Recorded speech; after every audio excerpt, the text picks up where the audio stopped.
हे Google, मैं कितना late हूँ? 7 जन्म। जेनेटिक्स की फील्ड में जो सबसे बड़े साइंटिस्ट हुए वो हुए Gregor John Mendel. John Mendel ने जेनेटिक्स की पूरी की पूरी डेफिनेशन ही बदल के रख दी थी। जॉन मेंडल जब आए थे, जब ग्रेगर जॉन मेंडल जब आए हुए थे, जब उन्होंने जेनेटिक्स के ऊपर में जब रिसर्च करी थी, तो उसके पहले कोई भी साइंटिस्ट जो था, कोई भी व्यक्ति ऐसा नहीं था जो कि जेनेटिक्स को इतने अच्छे तरीके से, इतने सिंपल वे में समझा पाया हो। तो इस वजह से मेंडल ने सबसे पहले इसकी शुरुआत करी थी। उसके पहले भी कुछ इनहेरिटेंस के ऊपर में थियरीज थी, लेकिन वो एकदम वाहियात सी थी। ठीक, मेंडल जब आए तो उन्होंने साइंटिफिकली उसको प्रूव किया पूरी अच्छे तरीके से कि जो जेनेटिक्स है वो क्या है और वो किस तरीके से एक कोई भी कैरेक्टर जो है वो एक जनरेशन से दूसरे जनरेशन में किस तरीके से इनहेरिट होता है। तो जेनेटिक्स का हम लोग कह सकते हैं कि बेस जो है वो दरअसल मेंडल ने ही बनाया था। ये जो पूरा का पूरा जेनेटिक्स का एरा है, इसको हम लोग 3 पार्ट में डिवाइड करके पढ़ सकते हैं मेंडल के रेस्पेक्ट में। जैसे जब मेंडल ने जो भी काम करा था जेनेटिक्स के ऊपर में, वो आ जाता है मेंडलिज्म के अंदर। मेंडल के पहले जो कुछ भी काम हुआ वो प्री मेंडलिज्म में आता है, और मेंडल के जो भी वर्क था उसके बाद जो कुछ भी एक्सपेरिमेंटेशन हुआ, रिसर्च हुआ, वो सब पोस्ट मेंडलिज्म के अंदर में आता है। सबसे पहले हम लोग बात करेंगे मेंडलिज्म की कि मेंडल ने क्या कुछ काम करे। उसके पहले प्री मेंडलिज्म की भी बात होती है, लेकिन वो जो था वो काफ़ी ज़्यादा क्रूशियल नहीं था, और प्री मेंडलिज्म जो है वो उतना ज़्यादा इंपैक्ट नहीं डाल पाया था। उसके अंदर में कुछ ऐसी साइंटिफिकली प्रूवन चीज़ नहीं थी, तो इस वजह से प्री मेंडलिज्म हम नहीं पढ़ते हैं। हम पढ़ते हैं कि मेंडल ने क्या कुछ काम किया और मेंडल ने कैसे जो कुछ भी जेनेटिक्स के ऊपर में जो भी रिसर्च किया था वो किस तरीके से किया था। और फिर पोस्ट मेंडलिज्म के अंदर में हम लोग देखते हैं कि मेंडल के जाने के बाद फिर चीज़ें किस तरीके से चेंज हुई और जेनेटिक्स जो है वो किस तरीके से आगे बढ़ा। तो सबसे पहले बात करेंगे मेंडलिज्म के बारे में। तो मेंडल, जैसा कि आप जानते हैं, उन्होंने पी प्लांट के ऊपर में रिसर्च करा था।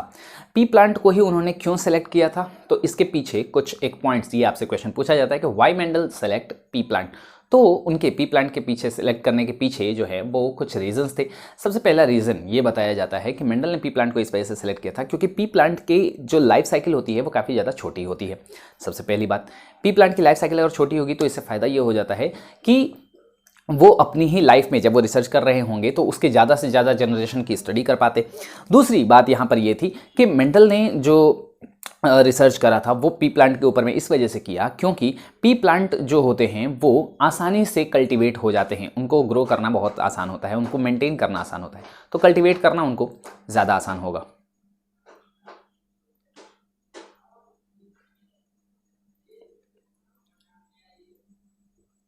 तीसरी बात कि जो पी प्लांट हैं वो सेल्फ पॉलिनेटिंग प्लांट होते हैं, यानी कि वो बाइसेक्सुअल प्लांट होते हैं और सेल्फ पॉलिनेटिंग होते हैं। बाइसेक्सुअल, उसी के अंदर मेल गैमेट फीमेल गैमेट दोनों बनता है, यानी कि मोनोसियस होते हैं, और सेल्फ पॉलिनेटिंग होते हैं, मतलब वो खुद से ही पॉलिनेशन कर भी लेते हैं। चौथी बात यहाँ पर ये थी कि ये जो पी प्लांट होंगे वो उसके अंदर में क्रॉस पॉलिनेशन कराना भी ईजी होता है। सेल्फ पॉलिनेटिंग प्लांट है, मतलब सेल्फ पॉलिनेशन भी करते हैं, और उसमें क्रॉस पॉलिनेशन कराना भी आसान होता है क्योंकि जब हम एक्सपेरिमेंट कर रहे होंगे, जब मेंडल ने जब एक्सपेरिमेंट किया था तो बहुत सारे दो अलग अलग प्लांट के बीच में वो क्रॉस कराते थे। तो प्लांट के बीच में क्रॉस कराना आसान हो तो एक्सपेरिमेंटेशन में भी ज़्यादा आसानी मिलेगी, ज़्यादा आसानी होगी। तो इस वजह से ये सेल्फ पॉलिनेटिंग प्लांट था और उसके बावजूद उसके अंदर में क्रॉस पॉलिनेशन कराना जो है वो ईजी होता था।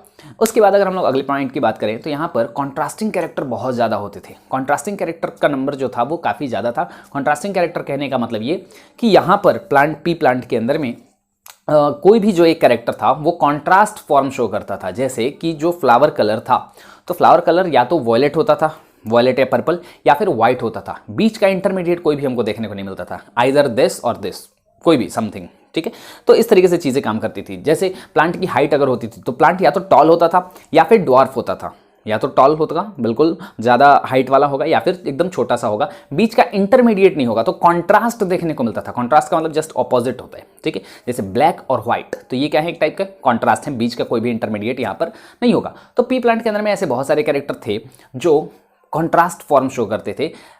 जैसे सीड कलर भी जो था वो या तो येलो होता था या फिर ग्रीन होता था, बीच का कोई भी इंटरमीडिएट यहाँ पर प्रेजेंट नहीं होता था। तो कॉन्ट्रास्टिंग कैरेक्टर का नंबर जो है वो ज़्यादा होना, ये भी एक कैरेक्टर था, ये भी एक रीज़न था जिसकी वजह से मेंडल ने पी प्लांट को सिलेक्ट किया था। उसके अगले पॉइंट की अगर हम लोग बात कर लें तो इसको जो पी प्लांट होते हैं उसके अंदर में क्रोमोसोम का नंबर काफ़ी ज़्यादा कम होता है। क्रोमोसोम का नंबर कम होने की वजह से फ़ायदा ये हो जाता है कि यहाँ पर कॉम्प्लेक्शंस जो हैं वो थोड़े कम हो जाते हैं, और क्रोमोसोम का नंबर इसके अंदर में होता है सिर्फ 14, 2n = 14 होगा। एंड द लास्ट पॉइंट कि इसके अंदर में जो ऑफस्प्रिंग का नंबर है या जो सीड का नंबर है वो काफ़ी ज़्यादा बनता है। तो जितने ज़्यादा नंबर में ऑफस्प्रिंग बनेंगे आपको उसके अगले जनरेशन की स्टडी करने में, उसके एनालिसिस करने में थोड़ी आसानी हो जाती है। तो ये कुछ पॉइंट्स हो जाते हैं जो हम लोग कह सकते हैं कि मेंडल ने जिसकी वजह से मेंडल ने पी प्लांट को सिलेक्ट किया था। हम इन पॉइंट्स को अभी एक बार जल्दी से लिख लेंगे। तो यहाँ पर आ जाते हैं, हम लोग देखते हैं कि मेंडल ने जो भी कैरेक्टर जो अभी हमने लिखा और जो हमने अभी पढ़ा उसी को हम लोग यहाँ पर लिख लेते हैं। सबसे पहले Mendel worked on Pisum sativum. उन्होंने कौन सा प्लांट यूज़ किया था? वो था पाइसम सटाइवम, यानी कि गार्डन पी प्लांट था। गार्डन पी और एक और प्लांट होता है स्वीट पी। स्वीट पी जो है वो अलग है और गार्डन पी जो है वो अलग होता है। ध्यान रखेंगे आप इस बात का। मेंडल ने जो एक्सपेरिमेंट किया था वो पाइसम सटाइवम के ऊपर में किया था, गार्डन पी जिसको कहते हैं, ठीक है। यहाँ पर स्वीट पी के ऊपर में उन्होंने एक्सपेरिमेंटेशन नहीं किया था। स्वीट पी के ऊपर में आगे भी आएगा, इस वजह से आपको बोल रहा है ध्यान रखने के लिए। It is easy to cultivate. इसको कल्टिवेट करना आसान होता है, ग्रो करना आसान होता है, उगाना आसान होता है। Have many contrasting character. बहुत सारे इसके पास कॉन्ट्रास्टिंग कैरेक्टर होते हैं। Short life cycle of 2 to 3 month. ये आप याद रखेंगे कि इसकी लाइफ स्पैन जो है वो काफ़ी कम होती है। कितनी होगी? सिर्फ 2 से 3 महीने की। Less number of chromosome. Chromosome का नंबर भी यहाँ पर कम रहता है, सिर्फ 14। क्रोमोसोम का नंबर सिर्फ कितना होगा? 14 होगा। It produces large number of offspring. और ऑफस्प्रिंग का नंबर भी यहाँ पर काफ़ी ज़्यादा बनता है। ऑफस्प्रिंग यानी कि हम लोग सीड कह सकते हैं कि यहाँ पर जो सीड बनते हैं वो काफ़ी ज़्यादा अमाउंट पे बनते हैं। It is self pollinating plant. Important बात है यहाँ पर कि ये सेल्फ पॉलिनेटिंग प्लांट थे और क्रॉस पॉलिनेशन कराना इसके अंदर में आसान था। Cross pollination is easy in them. तो ये सारे कुछ पॉइंट्स जो हो जाते हैं जिसकी वजह से मेंडल ने पी प्लांट को सेलेक्ट करा था। आप इसे जल्दी से नोट डाउन करेंगे, फिर हम लोग आगे बढ़ते हैं।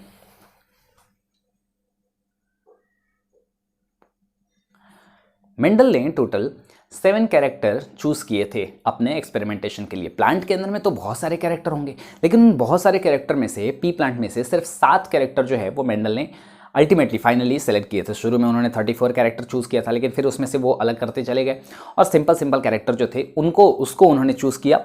और वो चूज़ करने के बाद उसी के ऊपर में वो जेनेटिक्स की स्टडी कर रहे थे, इनहेरिटेंस की स्टडी कर रहे थे। कौन कौन से वो कैरेक्टर थे? तो मेंडल ने 7 कैरेक्टर्स चूज़ करे थे।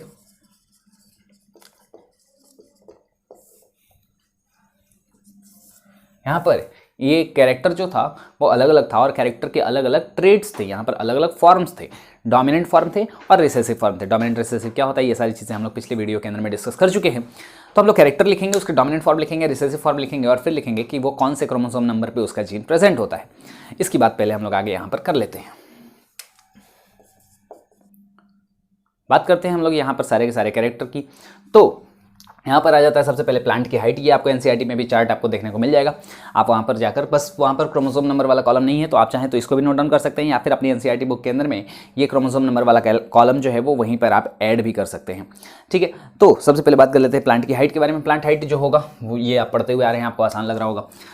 टॉल होता है, ड्वार्फ होता है। टॉल होगा वो डोमिनेंट और ड्वार्फ जो होता है वो रिसेसिव होता है। और ये इसका जीन जो है वो क्रोमोसोम नंबर 4 पे प्रेजेंट होता है, याद रखिएगा। इन सभी चीज़ों का हम लोग क्रोमोसोम नंबर का यूज़ भी आगे करने वाले हैं। फ्लावर कलर जो होगा वो पर्पल या वॉयलेट हम लोग बोल सकते हैं कि डोमिनेंट फॉर्म जो होता है वो पर्पल या वॉयलेट होता है और रिसेसिव जो होता है वो व्हाइट होता है। और इसका क्रोमोसोम नंबर, इसका जीन जो है वो क्रोमोसोम नंबर 1 पे प्रेजेंट होगा। फ्लावर पोजीशन जो है वो एक्सियल होगा, डोमिनेंट, और रिसेसिव फॉर्म में ये टर्मिनल पोजीशन पर चला जाता है। आप ये एक्सियल और टर्मिनल का भी डायग्राम वगैरह जो है वो एनसीईआरटी के अंदर में आपको मिल जाएगा। क्रोमोसोम नंबर ये 4 पर प्रेजेंट रहेगा। उसके बाद बात करते हैं पॉड शेप की। पॉड शेप जो है वो इन्फ्लेटेड होगा या फिर फुल हम लोग बोलते हैं, बिल्कुल एकदम टाइट सा होता है। पॉड का मतलब यहाँ पर वो मटर के छिलके के बारे में बात हो रही है। और इसका अगर रिसेसिव फॉर्म होगा तो वो मुरझाया हुआ होगा, कॉन्स्ट्रिक्टेड होगा। एनसीईआरटी के अंदर में एक लाइन लिखी हुई थी, पुरानी वाली एनसीईआरटी के अंदर में, वहाँ पर लिखा रखा है कि पॉड शेप इन्फ्लेटेड और फुल लिखा हुआ है। तो यहाँ पर डोमिनेंट एंड रिसेसिव के अंदर में इन्फ्लेटेड लिखा है डोमिनेंट में और रिसेसिव में लिख रखा है फुल। पुरानी एनसीईआरटी में होगा, आपको ये स्क्रीन पर भी नजर आ रहा होगा, तो आप देख लेना, आप वहाँ पर करेक्ट कर लेना। इन्फ्लेटेड और कॉन्स्ट्रिक्टेड होगा। इन्फ्लेटेड और फुल का मतलब एक ही हो गया है ना, तो और कॉन्स्ट्रिक्टेड यहाँ पर हो जाएगा और इसका जीन भी क्रोमोसोम नंबर 4 पर प्रेजेंट रहेगा। पॉड कलर की बात कर लें तो पॉड कलर के अंदर में जो डोमिनेंट फॉर्म होता है वो होता है ग्रीन और जो रिसेसिव फॉर्म होता है वो होता है येलो, ठीक है। तो यहाँ पर ग्रीन और येलो होगा और इसका जीन जो है वो क्रोमोसोम नंबर 5 पर प्रेजेंट रहेगा। सीड शेप की बात कर ले तो सीड शेप जो है वो राउंड हो सकता है, मतलब अगर डोमिनेंट फॉर्म होगा तो वो राउंड शेप के होंगे, बिल्कुल गोल गोल से होंगे, और हल्के मुरझाए हुए से रहेंगे तो वो होंगे रिंगल्ड। और इसका जो जीन है वो क्रोमोसोम नंबर 7 पर प्रेजेंट रहता है, ठीक है। तो ये आप ध्यान में रखेंगे, क्रोमोसोम नंबर 7, क्रोमोसोम नंबर 4, ये सभी जो है वो यूज़ होने वाला है। उसके बाद अगर हम लोग बात कर लें सीड कलर की, तो सीड कलर के अंदर में येलो जो है ये डोमिनेंट है और ग्रीन जो है वो रिसेसिव है। यहाँ पर ध्यान रखना कि पॉड कलर के अंदर में हमने उल्टा लिखा था, मतलब उल्टा क्या, पॉड कलर में ग्रीन जो होता है वो डोमिनेंट होता है और येलो जो होता है वो रिसेसिव होता है, जबकि सीड कलर के अंदर में येलो डोमिनेंट होता है एंड ग्रीन रिसेसिव होता है। तो इस चीज़ का आप ध्यान में रखेंगे, कंफ्यूज नहीं होंगे। आप कोई भी एक याद रख लेना, दूसरा वाला जो है वो आपको अपने आप याद हो जाएगा। तो पॉड कलर जो है वो ग्रीन है डोमिनेंट और येलो जो है वो रिसेसिव है, और वहीं पर अगर सीड कलर की बात करें तो यहाँ पर येलो डोमिनेंट है एंड ग्रीन जो है वो रिसेसिव होता है। और इसके अंदर में इसका जो जीन है वो क्रोमोसोम नंबर 1 पे, क्रोमोसोम नंबर 1 पर प्रेजेंट रहता है। आप इसे भी जल्दी से नोट डाउन करेंगे या फिर आप क्रोमोसोम नंबर अपनी एनसीईआरटी के अंदर में मेंशन करेंगे।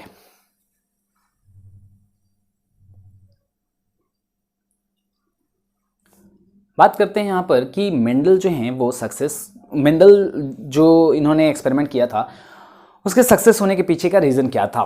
ठीक है, तो मेंडल जो थे उन्होंने एक्सपेरिमेंट तो किया और बहुत सारी चीज़ें करी थी, हम लोग आगे बात करेंगे, लेकिन उनके सक्सेस होने के पीछे का जो रीज़न था कि आखिर उन कौन कौन से फैक्टर रहे जिसकी वजह से मेंडल जो हैं वो इस एक्सपेरिमेंटेशन के अंदर में सक्सेसफुल भी हो पाए, तो उसकी बात यहाँ पर करेंगे।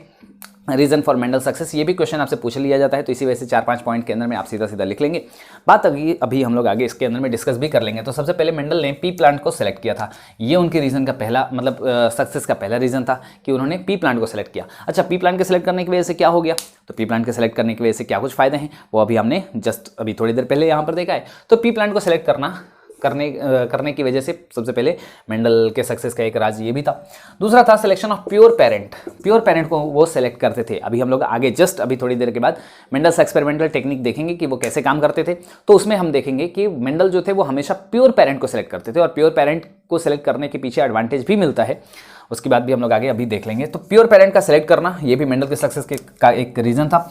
Use of mathematics and statistics, वो मैथमेटिक्स और स्टैटिस्टिक्स लगाते थे, वो देखते थे कि यहाँ पर कितने सीड बने हैं, उसकी मतलब जो ग्रीन सीड बना है तो ग्रीन सीड का नंबर कितना है और येलो सीड का नंबर कितना है, ग्रीन सीड के आने की प्रोबेबिलिटी कितनी है, येलो सीड के आने की प्रोबेबिलिटी कितनी है और कितना आया है रिजल्ट, तो वो सब मैथमेटिक्स और स्टैटिस्टिकल एनालिसिस करते थे। तो ये भी एक बड़ा फायदा था उनके लिए, एडवांटेज था। स्टडी ऑफ 1 और 2 कैरेक्टर एट अ टाइम, एक टाइम पर सारे के सारे कैरेक्टर की स्टडी नहीं करते थे, सिर्फ या तो एक टाइम पर एक कैरेक्टर स्टडी करते थे या फिर 2 कैरेक्टर मैक्सिमम।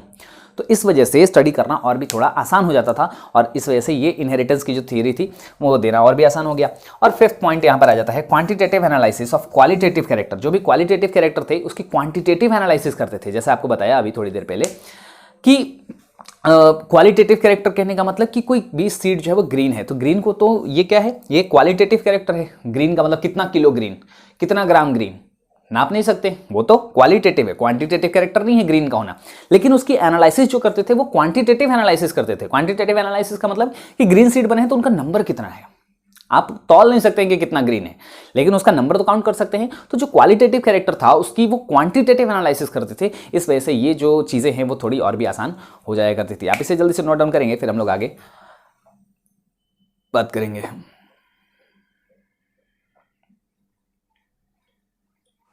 बात करते हैं मेंडल्स एक्सपेरिमेंटल टेक्निक की कि मेंडल जो हैं वो एक्सपेरिमेंट किस तरीके से करते थे, मेंडल आखिर करते क्या थे एक्चुअल में, प्लांट को लेके उनके साथ क्या कुछ किया करते थे वो। तो सबसे पहली चीज़ कि मेंडल जो थे वो सबसे पहले प्योर पेरेंट को सेलेक्ट करते थे। अभी हमने यहाँ पर पॉइंट पे भी देखा कि सिलेक्शन ऑफ प्योर पेरेंट जो है वो सबसे बड़ा एडवांटेज था मेंडल के सक्सेस के पीछे।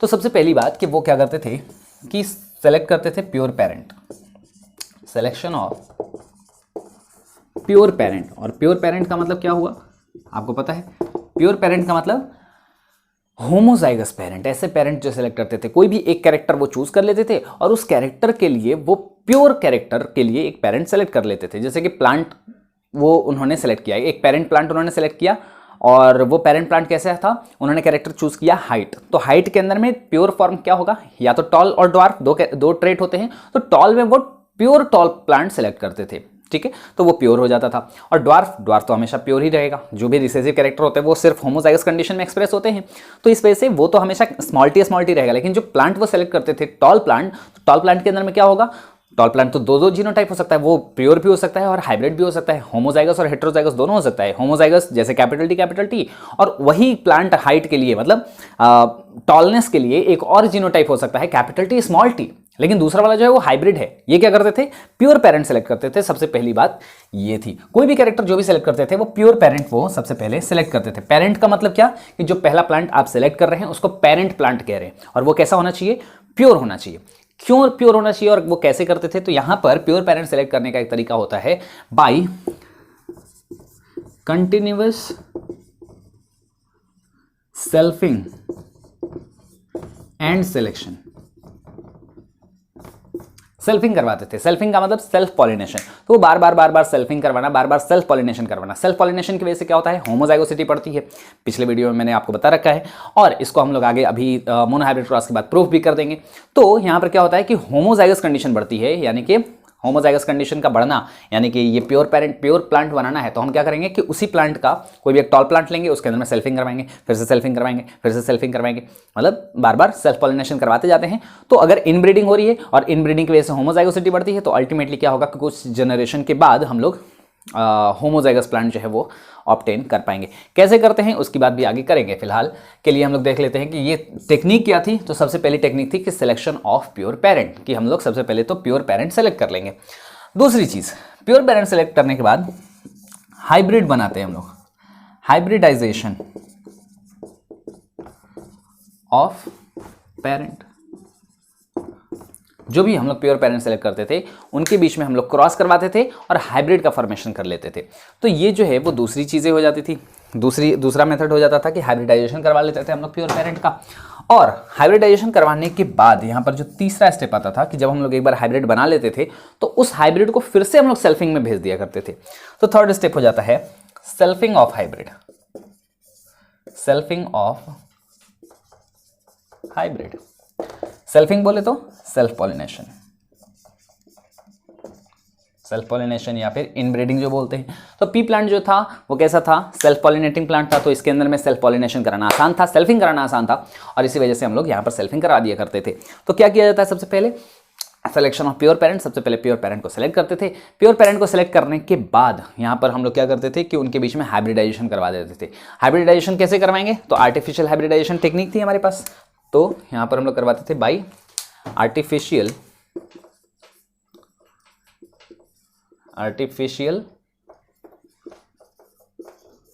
Hybridization technique. Artificial hybridization technique जो है वो आपने चैप्टर सेकंड में पढ़ा होगा। चैप्टर सेकंड के अंदर में हमने पढ़ा था आर्टिफिशियल हाइब्रिडाइजेशन टेक्निक, जहाँ पर हम लोग क्या करते हैं कि दो प्लांट को लेते हैं और उसके अंदर में एक का इमैस्कुलेशन कर देते हैं और फिर बैगिंग कर देते हैं, टैगिंग कर देते हैं, है ना, बटर पेपर से कवर कर देते हैं ताकि दूसरा कोई भी पॉलन ग्रेन आकर उसको कंटामिनेट ना करे। फिर हम लोग एक प्लांट का पॉलन ग्रेन लेते हैं, बटर पेपर को हटाते हैं, फिर उसके ऊपर में डाल के और फिर से बटर पेपर से कवर कर देते हैं। तो ये जो टेक्निक थी वो हाइब्रिडाइजेशन की टेक्निक थी। दो प्लांट के अंदर में कैसे होगा, अगर आपने वो वीडियो नहीं देखा है तो जाकर आप देख लेना, ठीक है, कि हाइब्रिडाइजेशन कैसे कराया जाता है बेसिकली। तो यहाँ पर कुल मिला के हम लोग उस एक्सपेरिमेंटेशन की बात नहीं कर रहे हैं, हम लोग बात कर रहे हैं टेक्निक की कि आखिर मेंडल करते कैसे थे, इस चीज़ को परफॉर्म कैसे करते थे क्रॉस को। तो क्या करते थे, सबसे पहले सिलेक्शन ऑफ प्योर पेरेंट, सबसे पहले प्योर पेरेंट को सिलेक्ट करना, फिर आता है कि जो भी दो प्योर पेरेंट उन्होंने सेलेक्ट किया है, ठीक है, सबसे पहले प्योर पेरेंट को सिलेक्ट करना, फिर ये जो दो पेरेंट उन्होंने सेलेक्ट किया है इन दोनों के बीच में क्रॉस कराते थे बाई आर्टिफिशियल हाइब्रिडाइजेशन टेक्निक। और क्रॉस कराने के बाद एक नया प्लांट बनता था, उस प्लांट को बोला जा रहा है हाइब्रिड। दो प्योर पेरेंट हैं, उनके बीच में आपने क्रॉस कराया तो जो प्लांट बनेगा वो कैसा बनेगा, वो हाइब्रिड बनेगा। और वो जो हाइब्रिड प्लांट बनता था फिर से उसके अंदर में सेल्फ पॉलिनेशन करा देते थे। ये तीन स्टेप आपको याद रखने हैं, बाकी चीजें बहुत ही आसान है, ठीक है। तो ये तीन चीजें आप याद रखेंगे कि क्या करते थे, सबसे पहले selection of pure parent, hybridisation of parent and then selfing of hybrid. आप इसे जल्दी से नोट डाउन करेंगे।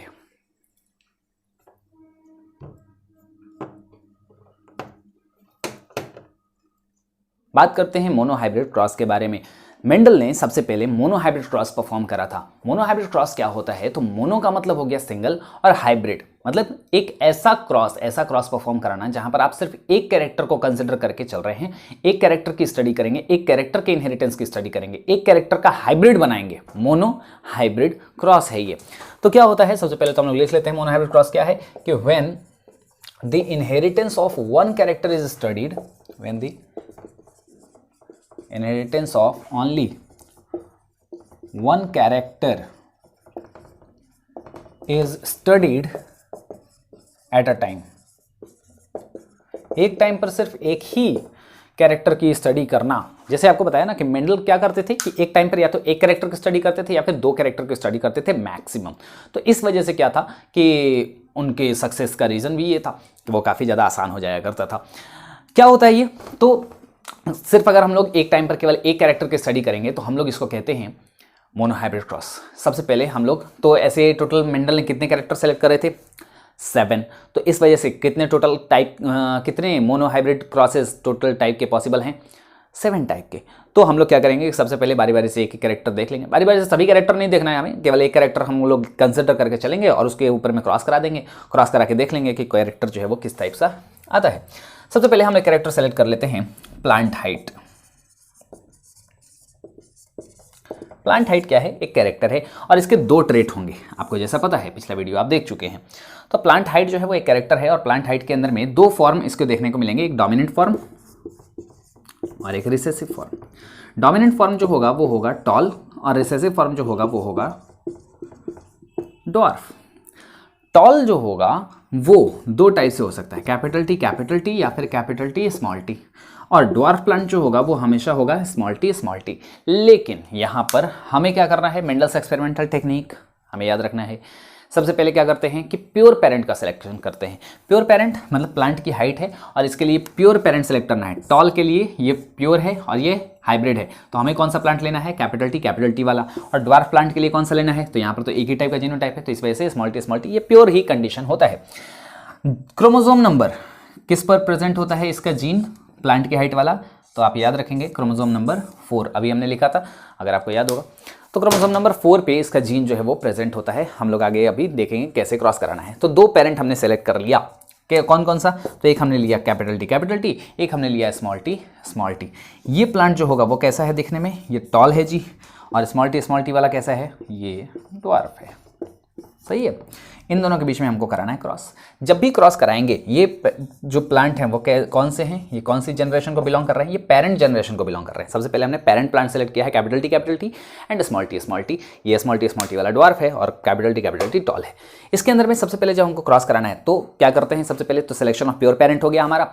सिलेक्शन ऑफ प्योर पेरेंट के बाद होता है हाइब्रिडाइजेशन ऑफ पेरेंट। हाइब्रिडाइजेशन कैसे करेंगे, bye artificial hybridization technique. Artificial hybridization technique के अंदर में क्या किया जाता है कि एक प्लांट लेते हैं, मतलब 2 प्लांट होगा और एक प्लांट का हम लोग पॉलन ग्रेन निकालते हैं।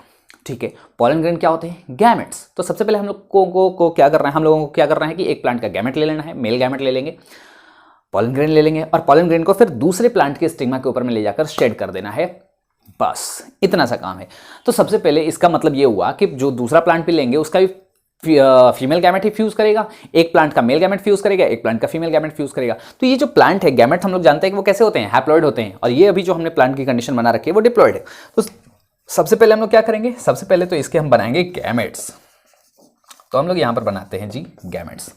इसमें एक तरह का गैमेट बनेगा केवल capital T. Type of gamete हमें लिखना है, नंबर ऑफ गैमेट्स नहीं। नंबर ऑफ गैमेट्स तो मिलियंस में बनेंगे, मतलब मिलियंस नहीं लेकिन हजारों लाखों, हाँ मिलियंस में बन सकते हैं, बहुत सारे गैमेट्स बनते हैं। तो उसमें से हम लोग बात कर रहे हैं किसकी, कि ये जो गैमेट बना कितने टाइप का बन रहा है, तो केवल कैपिटल टी है, ये दोनों अलग अलग होंगे। At the time of gamete formation ये दोनों क्या हो जाते हैं, अलग अलग होते हैं। मियोसिस होता है जी, गैमेट बनने के टाइम पर क्या होगा, मियोसिस होगा, और मियोसिस होगा तो ये दोनों अलग अलग होंगे और एक ही टाइप का गैमेट बनेगा। सारे के सारे जितने भी गैमेट होंगे उसके अंदर में प्लांट की हाइट के लिए, प्लांट हाइट वाले कैरेक्टर के लिए कौन सा जीन प्रेजेंट रहेगा, कौन सा अलील प्रेजेंट रहेगा, कैपिटल टी वाला। इधर में भी सिर्फ एक ही है, तो यहाँ पर स्मॉल टी वाला यहाँ पर अलील जो है आपको देखने को मिल जाएगा। अब हम क्या करेंगे, इन दोनों के बीच में क्रॉस कराएंगे और अगली जनरेशन हम बना लेंगे। आप इसे जल्दी से पहले एक बार नोट करेंगे, फिर हम लोग आगे की बात कंटिन्यू करेंगे।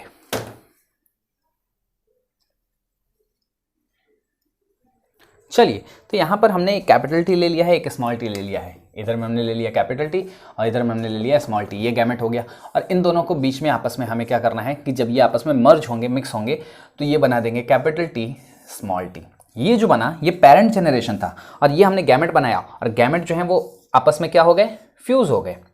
ठीक है, और फ्यूज होने के बाद क्या हुआ कि ये एक अगली जनरेशन बन गई। ये बना है फर्स्ट जनरेशन, ये फर्स्ट जनरेशन का प्लांट है। या फिर जनरेशन के लिए हम लोग वर्ड यूज करते हैं फिलियल, तो फर्स्ट फिलियल बोल सकते हैं, या फिर F1 से डिनोट कर सकते हैं, फिलियल फर्स्ट F1। फिलियल का मतलब होता है जनरेशन, तो यानी कि फर्स्ट जनरेशन। फर्स्ट जनरेशन में सारे के सारे प्लांट कैसे हुए, जीनोटाइप कैसा हुआ, कैपिटल टी स्मॉल टी। यहाँ पर इस प्लांट के अंदर में जीनोटाइप हमको क्या देखने मिलेगा, कितने टाइप का है, तो एक ही टाइप का है जी, कैपिटल टी स्मॉल टी। और फिनोटाइप आपको बताया था, फिनोटाइप क्या होते हैं कि expression, morphological expression of a character, है ना, कि वो कैरेक्टर दिखेगा कैसा। तो ये कैपिटल टी स्मॉल टी वाला प्लांट कैसा दिखेगा, टॉल। तो सारे के सारे प्लांट कैसे हो गए, टॉल हो गए। तो अब हम लोग वापस से मेंडल्स एक्सपेरिमेंटल टेक्निक, अब हम क्या करेंगे, तो मेंडल्स एक्सपेरिमेंटल टेक्निक को हमें रिकॉल करना है और कुछ नहीं करना है। सबसे पहले हम लोग क्या करते हैं, सिलेक्शन ऑफ प्योर पेरेंट, हमने प्योर पेरेंट लिया। फिर हम क्या करते हैं कि हाइब्रिडाइजेशन ऑफ पेरेंट, तो हाइब्रिडाइजेशन भी हमने करा दिया और ये हाइब्रिड बन गया। देखो हमने क्या सिलेक्ट किया था, प्योर पेरेंट सेलेक्ट किया था, और अब ये क्या बन गया, ये हाइब्रिड में कन्वर्ट हो गया। और थर्ड स्टेप था सेल्फिंग ऑफ हाइब्रिड, हाइब्रिड के अंदर में फिर सेल्फिंग करवाना, यानी कि सेल्फ पॉलिनेशन करवाना। इसके अंदर में अब हम लोग करवा देंगे सेल्फिंग, सेल्फिंग यानी कि सेल्फ पॉलिनेशन। और जब सेल्फ पॉलिनेशन हम जब कराएंगे तो अब क्या होगा, अब होगा ये, आपने इधर वाला पोर्शन लिख लिया होगा। जब हम सेल्फिंग करवाते हैं तो यानी कि इसी प्लांट का मेल गैमेट लेंगे और इसी प्लांट का फीमेल गैमेट लेंगे। जब यही प्लांट मेल गैमेट बनाएगा तो कैपिटल टी स्मॉल टी वाला ये एक प्लांट है और इसको हम लोग इसी के साथ क्रॉस करा रहे हैं, है ना। तो इसी को इसी के साथ जब क्रॉस कराएंगे तो इसके अंदर में कितने टाइप के गैमेट बनेंगे, दो टाइप के, कैपिटल टी वाला एंड स्मॉल टी वाला, दो टाइप का गैमेट बनेगा। हमेशा याद रखिएगा जब भी क्रॉस कराना है सबसे पहले हमको क्या करना है, गैमेट बनाना है। बिना गैमेट बनाए हम लोग क्रॉस नहीं करा सकते। और इस प्लांट के अंदर में भी दो टाइप के गैमेट बनेंगे, एक कैपिटल टी और दूसरा स्मॉल टी। तो कैपिटल टी स्मॉल टी और कैपिटल टी स्मॉल टी इसके अंदर में बन जाएगा। अब सुनना ध्यान से, एक प्लांट है उसके अंदर में दो टाइप के गैमेट बने हैं, ठीक है। तो एक प्लांट में अगर दो टाइप का गैमेट बन रहा है, एक कैपिटल टी वाला बन रहा है, एक स्मॉल टी वाला बन रहा है, और वो सारे के सारे क्या बन रहे हैं, पॉलन ग्रेन। मतलब पॉलन ग्रेन दो टाइप के हैं, एक कैपिटल टी वाले और एक स्मॉल टी वाले। फीमेल गैमेट जो बन रहा है वो भी दो टाइप का बन रहा है, उसके अंदर में भी जब अल्टीमेटली गैमेट्स बनेंगे तो वो दो टाइप के बनेंगे, एक एक कैपिटल टी और एक स्मॉल टी। अब पॉलन ग्रेन जब हम लेंगे, कलेक्ट करेंगे और उसको ले जाकर स्टिग्मा के ऊपर में जब शेड करेंगे तो हमें तो नहीं पता ना कि जो पॉलन ग्रेन हमने लिया है उसमें दोनों टाइप का पॉलन ग्रेन है, यानी कि कैपिटल टी वाला भी पॉलन ग्रेन है और स्मॉल टी वाला भी है। और दोनों को लेकर जब हम लोग स्टिग्मा के ऊपर में रिलीज कर रहे हैं तो स्टिग्मा के अंदर में भी जो फीमेल गैमेट है वो दो टाइप का है, कैपिटल टी और स्मॉल टी। और हमें नहीं पता कि कौन सा गैमेट किसके साथ जाकर फ्यूज करेगा। हो सकता है इधर का कैपिटल टी वाला इसके कैपिटल टी के साथ फ्यूज कर जाए, या फिर इसका कैपिटल टी वाला स्मॉल टी के साथ फ्यूज कर जाए, या फिर ये कैपिटल टी फ्यूज ही ना करे। हो सकता है कि ये स्मॉल टी वाला कैपिटल टी के साथ फ्यूज कर जाए या स्मॉल टी वाला स्मॉल टी के साथ फ्यूज कर जाए। यहाँ पर बहुत सारी पॉसिबिलिटीज हैं और इन्हीं सभी पॉसिबिलिटी को, इन्हीं सभी स्टैटिस्टिकल डेटा को हम लोग सारी की सारी प्रोबेबिलिटी देखेंगे, सारी की सारी पॉसिबिलिटी देखेंगे कि किसके आने के चांसेस कितने कितने हैं। तो हम क्या करेंगे, हम सारे के टाइप के क्रॉसेस, जितने भी टाइप के पॉसिबल है, हम सब क्रॉस लिख देते हैं। यहाँ पर हम एग्जैक्ट नंबर नहीं बता सकते कि कौन सा गैमेट किसके साथ फ्यूज कर रहा है, लेकिन हम लोग प्रोबेबिलिटी बता सकते हैं कि किसके फ्यूज करने की प्रोबेबिलिटी कितनी कितनी ज़्यादा है या कितनी कितनी कम है, ठीक है। तो हम लोग क्या करेंगे, सबसे पहले इन्हीं के बीच में क्रॉस करा के देख लेंगे। हो सकता है कि ये कैपिटल टी वाला इसके साथ फ्यूज कर जाए, तो अगर ये दोनों आपस में फ्यूज करेंगे तो बनेगा कैपिटल टी कैपिटल टी। हो सकता है ये वाला इसके साथ फ्यूज कर जाए, ये वाला जो है वो इसके साथ फ्यूज कर जाए तो ये बना देगा कैपिटल टी स्मॉल टी।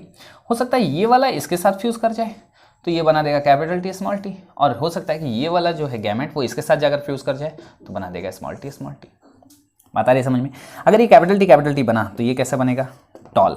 ये कैपिटल टी स्मॉल टी बना तो भी ये कैसा बनेगा, टॉल, हेटेरोजाइगस टॉल। ये plant capital T small T, ये भी कैसा बनेगा, टॉल। और ये स्मॉल टी यानी कि ड्वार्फ। मतलब कि हम लोग ऐसा क्या बोल सकते हैं कि इन सभी के बीच में क्रॉस हम लोग ऐसे ऐसे करा दिया करते हैं कि इनके आने की प्रोबेबिलिटी कितनी कितनी है। और अब हम लोग देख लेते हैं कि जीनोटाइप किस किस टाइप का यहाँ पर देखने को मिल सकता है। तो जीनोटाइप की बात कर लें तो यहाँ पर कैपिटल टी बना हुआ है एक टाइप का, कैपिटल टी स्मॉल टी बना हुआ है दूसरे टाइप का, तीसरा भी कैपिटल टी स्मॉल टी, ये भी सेम टाइप का है। हम लोग टाइप ऑफ जीनोटाइप का मतलब क्या होता है, genetic makeup of a character. किसी भी कैरेक्टर का जेनेटिक मेकअप क्या है कि वो किस टाइप का है। तो कितने कितने प्लांट है, हम नंबर अब की बात नहीं कर रहे हैं, हम देख रहे हैं कितने कितने टाइप का बना है। तो कैपिटल टी बना है, कैपिटल स्मॉल बना है, हाँ ये दो बने हैं, उसकी बात आगे करेंगे। और ये स्मॉल टी बना है, ठीक है जी। तो ये तीन टाइप के जीनोटाइप हमारे बने हैं। कैपिटल टी कितना बना है, एक, तो ये हो गया 1। कैपिटल स्मॉल वाले कितने बने हैं, ये बने हैं 2। और स्मॉल टी वाले बने हैं 1, यानी कि एक बना है कैपिटल टी, 2 बने हैं कैपिटल टी स्मॉल टी और एक बना है स्मॉल टी। यानी कि अगर हम लोग फिनोटाइप की बात करें तो एक प्लांट होमोजाइगस टॉल है, प्योर टॉल है, 2 प्लांट हेटेरोजाइगस टॉल हैं, हाइब्रिड टॉल हैं, या फिर और एक प्लांट जो है वो स्मॉल टी यानी कि ड्वार्फ प्लांट है। आप होमोजाइगस ड्वार्फ बोल लो या सिर्फ ड्वार्फ बोल लो, बात एक ही होती है। इनके बीच का रेशियो कितना हो गया, तो 1:1, यानी कि टोटल 4 हैं। परसेंटेज की बात कर लें तो 25% चांस है प्लांट के प्योर टॉल होने के, 50% चांस है प्लांट के हाइब्रिड टॉल होने के, और 25% चांस है प्लांट के ड्वार्फ होने के। अगर फिनोटाइप की बात करें तो ये दोनों प्लांट कैसे होंगे, ये भी प्लांट ये भी प्लांट, मतलब 2 और 1 तीनों प्लांट ये कैसे होंगे, ये होंगे सारे के सारे टॉल और ये होगा ड्वार्फ। यानी कि टॉल और ड्वार्फ के बीच का रेशियो जो होगा फिनोटाइप, हम लोग क्या बात कर रहे हैं, फिनोटाइप की। तो फिनोटाइप 2 टाइप का होगा, या तो टॉल होंगे प्लांट या फिर ड्वार्फ होंगे, 2 ही टाइप हो सकता है। टॉल कितने होंगे, टॉल होंगे 3 और ड्वार्फ होगा 1। मतलब टॉल प्लांट होने की प्रोबेबिलिटी कितनी है 75% और ड्वार्फ होने की प्रोबेबिलिटी कितनी है 25%। तो फिनोटाइपिक रेशियो आ जाता है 3:1 और जीनोटाइपिक रेशियो आ जाता है 1:1। बात आ गई होगी समझ में, आप इसे जल्दी से नोट डाउन करेंगे।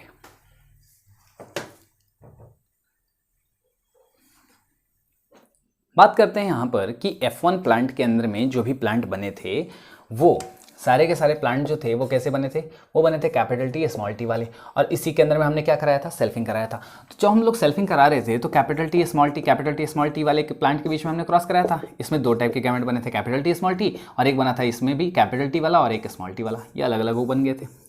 लेकिन इसके अंदर में इस तरीके से क्रॉस कराने की बजाय एक ज़्यादा आसान तरीका ये होता है। एक साइंटिस्ट हुए, नाम था उनका R.C. पुनेट, और इन्होंने एक मेथड दिया था जिसको बोलते हैं चेकर बोर्ड मेथड। यहाँ पर तो सिर्फ एक कैरेक्टर है तो इतनी ज़्यादा प्रॉब्लम हो रही है कि पता नहीं यहाँ पर खिचड़ी पक जा रहा है कि किसका क्रॉस किसके साथ कराना है, हम कंफ्यूज हो सकते हैं। अगर ये तो एक क्रॉस की बात है, अगर 2-2 डाई हाइब्रिड क्रॉस हो, ट्राई हाइब्रिड क्रॉस हो तो ज़्यादा और भी ज़्यादा प्रॉब्लम हो जाएगी। तो हम लोग क्या करते हैं कि उसकी जगह पे R.C. पुनेट ने चेकर बोर्ड मेथड दिया था, या फिर इसी को बोलते हैं पुनेट स्क्वायर मेथड। ये क्रॉस कराने का तरीका है, बाकी रिजल्ट जो है वो इसमें भी सेम ही आएगा। कैसे करते हैं, तो हम लोग इस तरीके से ऐसे चेकर बोर्ड बना लेते हैं और इसमें एक साइड में एक प्लांट का, जैसे कि मेल प्लांट हो गया, उसका गैमेट उधर लिख देंगे, फीमेल प्लांट का गैमेट इधर लिख देंगे। एक कैपिटल टी है, एक स्मॉल टी है, 2 टाइप का गैमेट बन रहा है। इसमें एक कैपिटल टी बन रहा है, एक स्मॉल टी बन रहा है। इसके बीच में क्रॉस करा देंगे, कैपिटल टी हो गया। इसको इससे क्रॉस करेंगे, कैपिटल टी स्मॉल टी हो गया। इसको इससे क्रॉस करा के यहाँ लिख देंगे, कैपिटल टी स्मॉल टी हो गया। और इसको इससे क्रॉस करा के यहाँ पे लिख देंगे, स्मॉल टी हो गया। ये कॉम्पैरेटिवली थोड़ा आसान पड़ता है क्रॉस कराने के अंदर में। कैसे होगा, तो ये प्लांट कैसा होगा, ये हो गया टॉल, ये हो गया टॉल, ये भी हो गया टॉल, और ये हो गया ड्वार्फ। अब ये जो प्लांट बने हैं ये सब F2 को बिलोंग करते हैं, ठीक है, F2 को बिलोंग करते हैं, यानी कि सेकंड जनरेशन है, सेकंड फिलियल है। और यहाँ पर क्या होगा कि अगेन जीनोटिपिक रेशियो की अगर हम लोग बात कर लें तो यहाँ पर जीनोटाइप कितना कितना आया है, ये बना है 1, कैपिटल स्मॉल वाले बने हैं 2 और स्मॉल बना है 1, तो 1:1 हो जाएगा। और फिनोटिपिक रेशियो की बात कर लें तो यहाँ पर टॉल बने हैं 3 और ड्वार्फ बना है 1, यानी कि फिनोटाइपिक रेशियो आता है 3:1। तो काफ़ी आसान सा प्रोसेस हो जाता है ये चेकर बोर्ड मेथड और या फिर पुनेट स्क्वायर मेथड जो हम लोग बोलते हैं। तो ये F2 के अंदर में इस टाइप से प्लांट यहाँ पर दिखेंगे हमें। तो आप ये मेथड भी उसी के नीचे जस्ट आप ये वाला भी लिख लेना।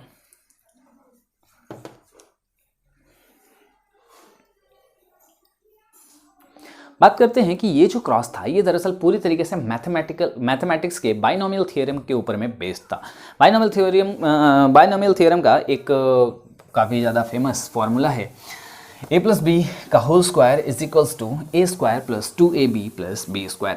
तो ये उसी के बेसिस पर ये जो रिज़ल्ट है वो आता था। और मेंडल जो थे वो इन्हीं मैथमेटिक्स का यहाँ पर यूज़ करते थे और उन्होंने अपना दिमाग लगाया था और पहले ही उन्होंने रिज़ल्ट को प्रेडिक्ट कर दिया था कि ये 1:1 के रेशियो में ही आएगा। कैसे, तो जैसे कि a + b का जो होल स्क्वायर होता है वो होता है a + 2ab + b², है ना। तो सेम चीज़ यहाँ पर हो रही है, कैपिटल टी स्मॉल टी का होल स्क्वायर हम कर रहे हैं। कैपिटल टी स्मॉल टी को इसी के साथ क्रॉस करा रहे हैं, कैपिटल टी स्मॉल टी के साथ। तो यहाँ पर क्या बनता है, पहले वाला जो है कैपिटल टी प्लस 2 बनते हैं कैपिटल स्मॉल a b और तीसरा बनता है प्लस b², यानी कि स्मॉल टी स्मॉल टी। तो A square plus 2ab plus B square क्या हुआ, मतलब इसका ये एक है ना, इसके पहले यहाँ पर क्या लगा हुआ है, 1 लगा हुआ है, तो एक बना है कैपिटल टी, दो बने हैं कैपिटल टी स्मॉल टी, और एक बना है स्मॉल टी स्मॉल टी। तो 1 to 1 ये रेशियो ऑटोमेटिकली आ जाता है कि capital T square plus 2 capital T small T and plus small T यानी कि स्मॉल टी का स्क्वायर। तो ये ए प्लस बी के होल स्क्वायर के ऊपर में ही बेस्ड होता है। ये मेंडल ने ऐसा सजेस्ट किया था और यही वो रीज़न था मेंडल के इस मैथमेटिकल एक्सप्रेशन की यूज़ करने का, जिसकी वजह से मेंडल को काफ़ी ज़्यादा बैकलैश झेलना पड़ा था। लोग समझ नहीं पाए थे और लोगों ने फिर कहा था कि पता नहीं ये कौन सा आदमी आ गया है जो बायोलॉजी के अंदर में मैथमेटिक्स को, मतलब ऐसा मैथमेटिक्स को इंक्लूड कर रहा है, और उसकी वजह से इसी वजह से लोगों ने इसके मेंडल के थ्योरी को एट फर्स्ट प्लेस उनको माना भी नहीं था और उनको वहाँ से भगा दिया गया था। ठीक है, ये आप जल्दी से नोट डाउन कर लेंगे।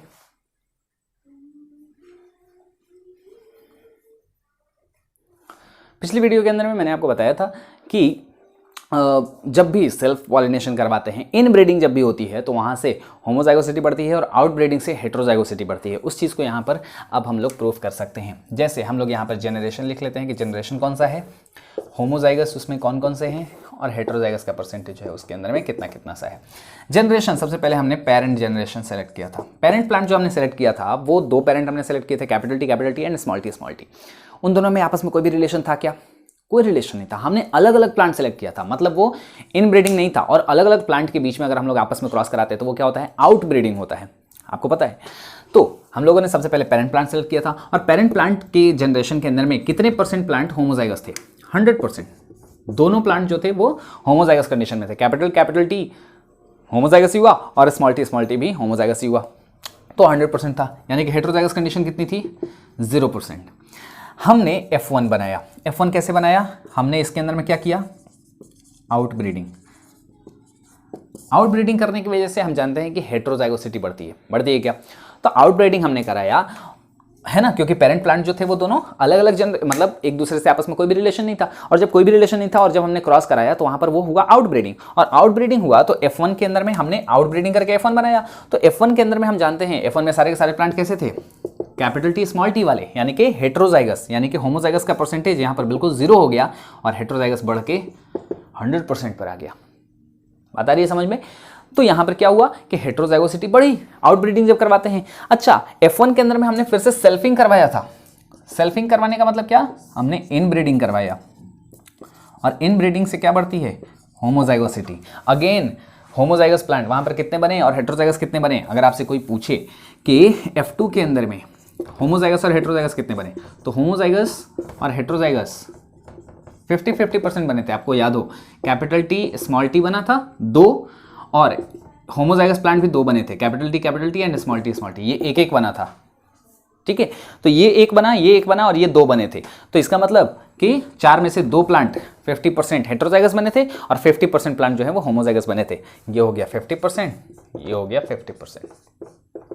यानी कि F1 से जब हम F2 के अंदर में इन ब्रीडिंग हमने कराया तो होमोजाइगोसिटी बढ़नी चाहिए थी। यहाँ पर होमोजाइगस प्लांट 0% थे, वो फिर से बढ़ गया, बढ़ के 50% हो गया और हेट्रोजाइगोसिटी कम हो गई। फिर से अगर हम लोग कराएं F3 अगर लें और फिर से अगर हम लोग इन ब्रीडिंग कराएं तो क्या होगा? फिर से होमोजाइगोसिटी और बढ़ेगी, ये बढ़ के हो जाएगा 75%, ये बचेगा सिर्फ 25%। होमोजाइगोसिटी हम कराते जाएंगे और इन ब्रीडिंग हम लोग कराते चले जाएंगे, जिसकी वजह से होमोजाइगोसिटी जो है वो बढ़ती चली जाएगी। तो पेरेंट से F1 हमने आउट ब्रीडिंग कराया तो 100 से 0 हो गया, है ना, होमोजाइगोस कंडीशन जो है वो 0 हो गया, हेट्रोजाइगोसिटी बढ़ गई। लेकिन जब हमने इन ब्रीडिंग करवाया F1 से F2 में तो ये बढ़ के 50% हो गया। फिर से अगर हम लोग कराते तो 75% हो जाता, फिर से कराते तो 87.5% हो जाता। तो इस तरीके से ये बढ़ता चला जाता। बात आ गई होगी समझ में? आई होप ये वाला पार्ट जो है वो आपका क्लियर हो गया होगा। ये प्रूफ हो गया कि जब भी हम लोग इन ब्रीडिंग कराते हैं तो होमोजाइगोसिटी बढ़ती है, आउट ब्रीडिंग करवाते हैं तो हेट्रोजाइगोसिटी बढ़ती है। ओके, आप इसे भी जल्दी से नोट डाउन कर लेना।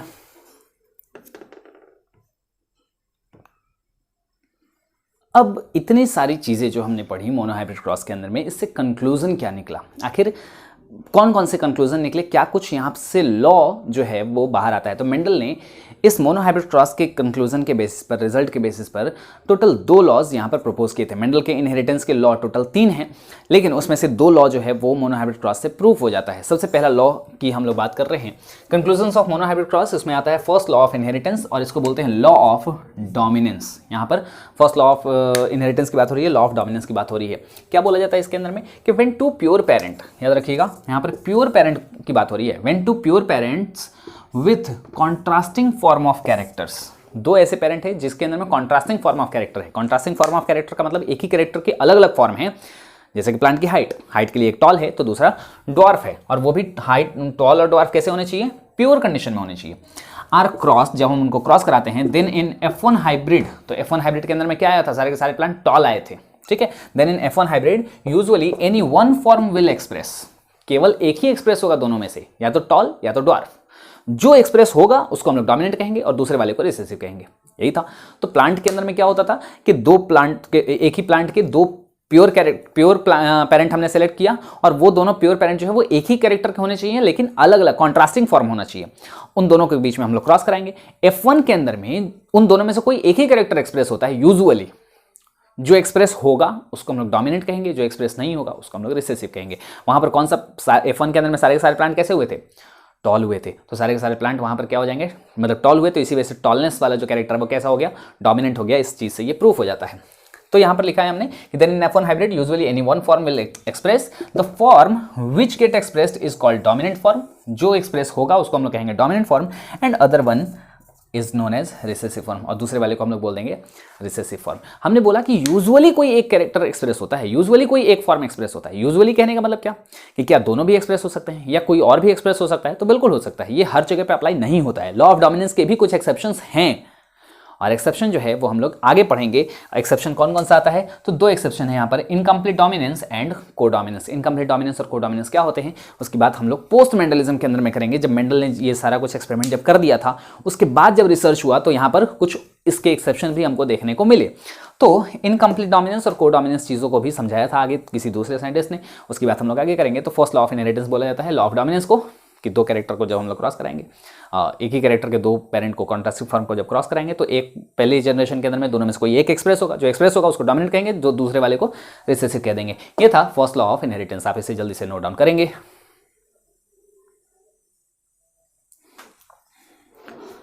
बात करते हैं सेकंड लॉ की सेकंड लॉ क्या है। तो यहां पर आता है सेकंड लॉ ऑफ इनहेरिटेंस, इसको हम लोग बोलते हैं लॉ ऑफ सेग्रीगेशन। सेग्रीगेशन का मतलब होता है सेपरेशन, अलग होना। सेग्रीगेट होना का मतलब होता है सेपरेट होना, सेपरेशन, ठीक है। या फिर इसी को बोलते हैं law of purity of gametes, ठीक है। प्योरिटी ऑफ गैमेट्स क्या है, तो आगे देखते हैं। When 2 contrasting form of allele of a character present together in heterozygous combination, जब 2 contrasting form of allele, contrasting form of allele का मतलब एक ही अलील के 2 कॉन्ट्रास्टिंग फॉर्म, यानी कि एक डोमिनेंट फॉर्म और एक रिसेसिव फॉर्म, यानी कि कैपिटल टी स्मॉल टी, जब एक साथ प्रेजेंट होंगे of a character are present together in heterozygous combination. जब भी कॉन्ट्रास्टिंग फॉर्म ऑफ अलील रहेगा तो वो हेटेरोजाइगस कंडीशन ही बनाएगा, कैपिटल टी स्मॉल टी है। In heterozygous condition they remain together for entire generation, वो एक साथ रहेंगे पूरे जनरेशन भर, और वो एक दूसरे के कैरेक्टर को चेंज भी नहीं करते हैं। मतलब कैपिटल टी स्मॉल टी की वजह से प्लांट टॉल होता है, ये हमें पता है। तो कैपिटल टी की वजह से टॉल आ रहा है, और स्मॉल टी किसके लिए रिस्पॉन्सिबल था, ड्वार्फनेस के लिए। लेकिन ऐसा नहीं है कि प्लांट की जनरेशन में कभी प्लांट टॉल दिखेगा कभी ड्वार्फ दिखेगा, ऐसा नहीं है। वो बिल्कुल एक दूसरे को कॉन्टामिनेट नहीं करते हैं, बिल्कुल एक साथ साथ प्रेजेंट रहते हैं पूरे जनरेशन भर। कैपिटल टी स्मॉल टी जो होगा वो प्लांट टॉल रहेगा और पूरी जनरेशन भर टॉल रहेगा, यहाँ पर कोई भी दिक्कत नहीं होगी, ठीक है। दे remain together for entire generation, but at the time of gamete formation, लेकिन जब गैमेट फॉर्मेशन की बारी आएगी, दे विल सेपरेट इंडिपेंडेंटली, वो एक दूसरे से इंडिपेंडेंटली सेपरेट हो जाएंगे। कैपिटल टी अलग हो जाएगा, स्मॉल टी अलग हो जाएगा। हमने F1 में देखा था, F1 के अंदर में हमने देखा कि सारे के सारे प्लांट जो थे वो कैपिटल टी स्मॉल टी वाले थे, और कैपिटल टी स्मॉल टी वाले जो थे, और जब गैमेट बना तो कैपिटल टी अलग हो गया और स्मॉल टी अलग हो गया, यहाँ पर अलग अलग चले गए। और एक गैमेट में एक कैरेक्टर का, एक पेयर का केवल एक ही अलील एक गैमेट में जाता है, ठीक है। तो उसी की बात हो रही है यहाँ पर कि at the time of gamete formation they will separate independently and only one will inter in a gamete, और एक गैमेट में केवल एक ही जाएगा। अब एक बात बताइए कि जैसे हम लोग कहते थे कि यहाँ पर कैपिटल टी है अगर, तो इसको हम लोग कहते थे होमोजाइगस। स्मॉल टी है तो कहेंगे homozygous, capital T small T है तो कहेंगे हेटेरोजाइगस। लेकिन एक सिर्फ कैपिटल टी हो तब क्या बोलेंगे, होमोजाइगस कि हेटेरोजाइगस? होमोजाइगस। सिर्फ स्मॉल टी हो तो क्या बोलेंगे, होमोजाइगस, क्योंकि वहां पर अलग अलग तो नहीं है ना, केवल एक ही टाइप है, तो यहां पर क्या बोल देंगे, होमोजाइगस। तो गैमेट के अंदर में तो सिर्फ एक ही एलील होता है, या तो सिर्फ कैपिटल टी होगा या फिर सिर्फ स्मॉल टी होगा। तो गैमेट्स कैसे होंगे, हमेशा होमोजाइगस होंगे। होमोजाइगस यानी कि प्योर होंगे। तो एक गैमेट में एक कैरेक्टर का, एक जीन का केवल एक ही एलील होता है, और अगर एक ही एलील होता है तो गैमेट्स हमेशा कैसे होंगे, प्योर होंगे। हमेशा कैसे होंगे, मतलब होमोजाइगस होंगे। तो यही चीजें लिखी हुई हैं यहाँ पर कि when to contrasting form of allele of a character present together in heterozygous combination they remain together for entire generation, but at the time of gamete formation they will separate independently. वो independently एक दूसरे से separate हो जाएंगे। Separate independently यानी कि segregate independently, है ना, लॉ ऑफ सेग्रीगेशन है, यानी कि सेपरेट होना, सेग्रीगेट होना independently. And only one will inter in a gamete, और एक गैमेट केवल एक ही एंटर करेगा। 10 इसी वजह से gametes are always pure for a character. Gametes जो होते हैं वो एक कैरेक्टर के लिए हमेशा प्योर होते हैं। बात आ गई होगी समझ में, इसे आप जल्दी से नोट डाउन करेंगे।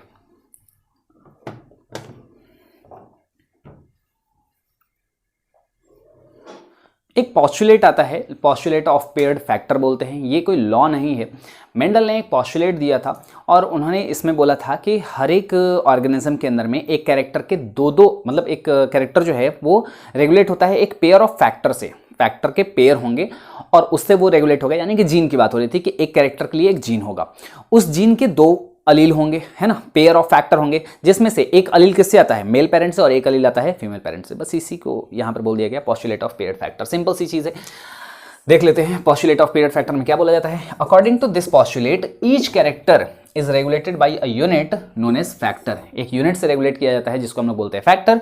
एंड इन एवरी ऑर्गेनिज्म, हर एक ऑर्गेनिज्म में there is a pair of factor. क्या होगा, फैक्टर के पेयर में वो फैक्टर प्रेजेंट होंगे फॉर अ कैरेक्टर। एक कैरेक्टर के लिए जो फैक्टर होगा वो पेयर में होगा, इन which one comes from male parent and other from female parent. जो पेयर होगा उसमें से एक जो होता है वो मेल पेरेंट से आता है और जो दूसरा होता है वो फीमेल पेरेंट से आता है। ये हो जाता है हमारा मोनोहाइब्रिड क्रॉस खत्म, और पूरा का पूरा कंक्लूजन भी खत्म हो चुका है। आगे हम लोग बात करेंगे गैमेट फॉर्मेशन के मेथड के बारे में और डाई हाइब्रिड क्रॉस के बारे में। चलिए आज के लिए इतना ही, थैंक यू।